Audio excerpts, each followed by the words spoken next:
Yesterday, 0, today, 180 days to 2 years in a state jail. Same product, same shelf. Professor Lindquist is at the desk to help us work through what actually changed in Texas overnight. One thing the rest of today's coverage is missing.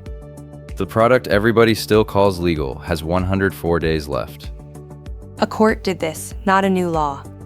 On May 1st, the Texas Supreme Court reversed the injunction that had held these rules off. The opinion is blunt. We render judgment reversing the trial court's order that granted the temporary injunction.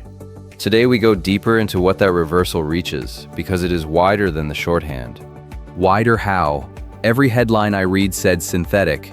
Which half did they quote? The text controls tetrahydrocannabinols naturally contained in a plant of the genus cannabis, carving out 0.3% delta-9 in hemp, as well as synthetic equivalents. Naturally contained comes first. The shorthand quotes the second half.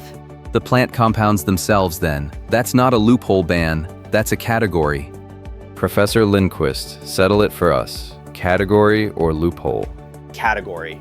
The court called delta-8 a naturally occurring compound found in exceedingly trace amounts in the plant, unable to produce any measurable effect in its natural form. So what's on those shelves is concentration. Once a schedule reaches the compound, not the process, concentration crosses the line.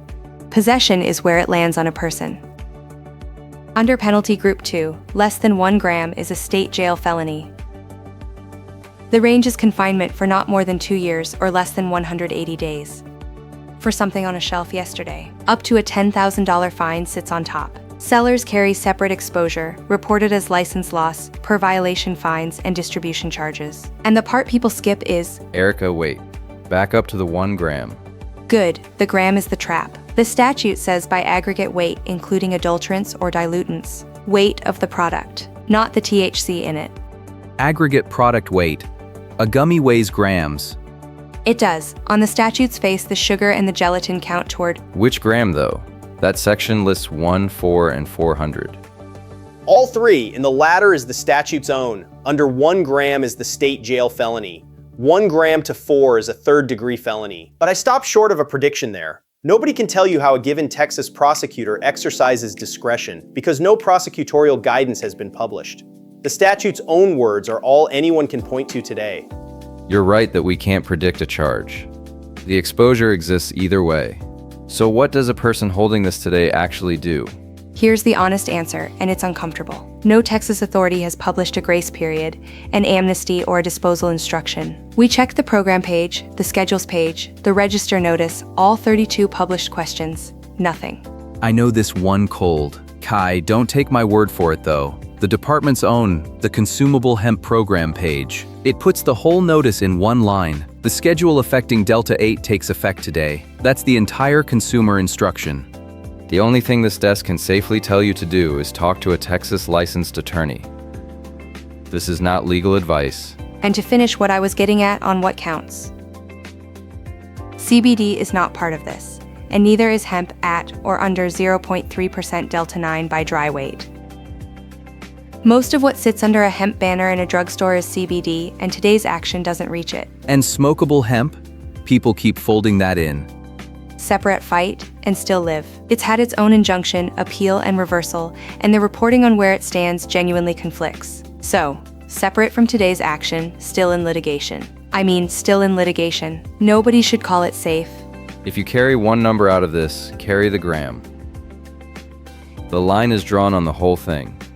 The premise is wrong though. This is a delta-8 story. Delta-9 edibles are fine, and everyone panicking is panicking about Texas. Hold that thought. As of June 18th, the state counted more than 14,000 registered retail locations and about 750 licensed manufacturers. One caveat worth saying aloud: a hemp registration is not a hemp shop. It covers convenience stores and chains and includes CBD.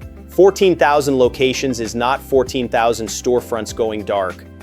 Professor Lindquist, back me up here. The money figure carries 3 disclosures. $5.5 billion is total industry revenue, not retail, not profit. It came from an economics firm commissioned by the Texas Hemp Business Council, a party in interest. And it's 16 months old. The one that stays with me is a Dallas shop owner, Molly Matthias. Licensed, registered, selling what the state let her sell. Wait, her shop was compliant? That's the hinge. Nothing she did changed. Her words, not ours. 1 week you're doing good, you're successful. The next week, your business could completely get shut down and go bankrupt. There's a real case on the other side, and this desk should say it plainly. A police chief speaking for the Texas Police Chiefs Association said lab testing of seized products showed THC far greater than the label, more times than not. And poison center calls in Texas went from 923 in 2019 to 2,669 last year. Both things are true.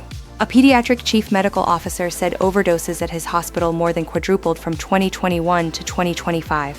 And a Baker Institute researcher drew the careful line. THC can raise psychosis risk in people already predisposed. Different from saying it causes it in a healthy one. The plant never moved, only the sentence wrapped around it.